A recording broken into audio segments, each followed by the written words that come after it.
एक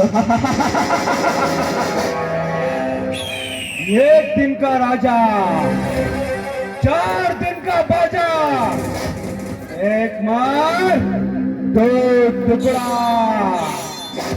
ಪ್ರಧಾನಿಗೆ ದೇಶ ಆಳುವ ಆಸೆ, ಕಲಾವಿದನಿಗೆ ನಟನಾಗುವ ಆಸೆ, ರಾಜನಿಗೆ ಅರಮನೆ ಆಳುವ ಆಸೆ. ನನಗೆ ಈ ನಾಟಕದಲ್ಲಿ ಖಳ ನಾಯಕನಾಗಿ ಮೆರೆಯುವ ಆಸೆ.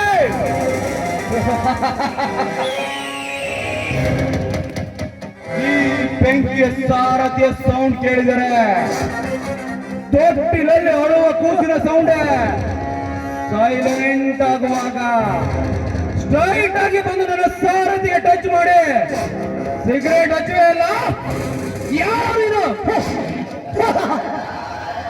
ಬಡವರಿಗೆ ಬಂದು ರೈತರಿಗೆ ಮಗ, ರಸಿಕರಿಗೆ ಕಲಾವಿದ, ನಿಮ್ಮಂತ ಬಂಡ ಶ್ರೀಮಂತರಿಗೆ ಒಂದು ಬುದ್ಧಿ ಕಲಿಸುವ ಹಸುವ ಹುಲಿ ಪುಲಿ. ನಾನ್ಯಾರು ಗೊತ್ತಾ? ನಿನ್ನಂತ ಹಸಿದ ಪುಲಿಗಳ ಜೊತೆ ಬೇಟಾಡುವ ದೊಡ್ಡ ಸರ್ಪ ಕಾಳಿಂಗ ಅಂದರೆ ಬೆಂಕಿ. ನಿನ್ನ ಹೆಸರಲ್ಲಿ ಬಡವ. ನನ್ನ ಹೆಸರು ಕೇಳಿದರೆ ಕಲ್ಲಲ್ಲಿ ಹೂ ಅರಳುತ್ತೆ, ಮರಳಲ್ಲಿ ಬೆಳೆ ಬೆಳೆಯುತ್ತೆ. ಸರ್ಪಗಳಲ್ಲಿ ಕನಸರ್ಪ, ಗಜಗಳಲ್ಲಿ ಐರಾವತ, ಮೇಧಗಳಲ್ಲಿ ಅಶ್ವಮೇಧ. ನಿಮ್ಮಂತ ಬಂಡ ಶ್ರೀಮಂತರಿಗೆ ಒಂದು ಬುದ್ಧಿ ಕಲಿಸುವ ರೊಟ್ಟಿಗಂತ ರೈತನ ಹುಲಿ ಹುಲಿಯೇ.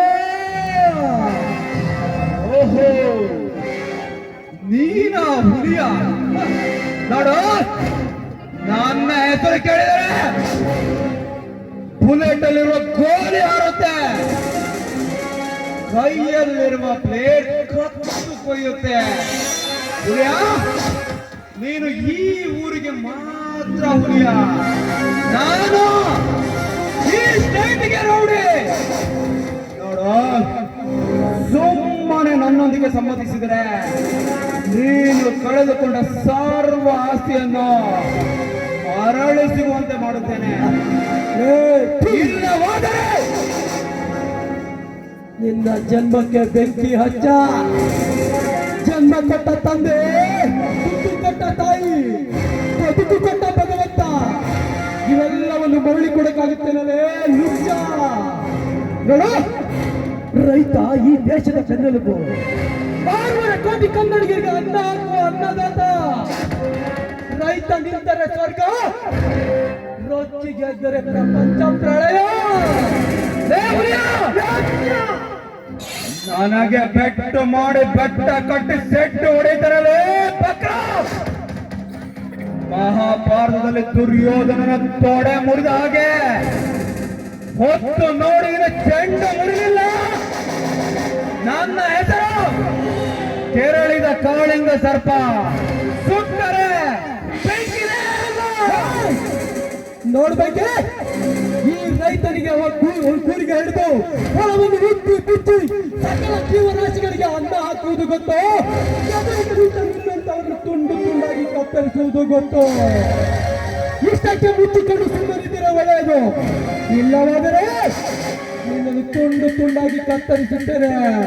ಈ ಎಚ್ಚರ, ಇದು ಕಟ್ಟು ಹೊಡೆದ ಹುಲಿ.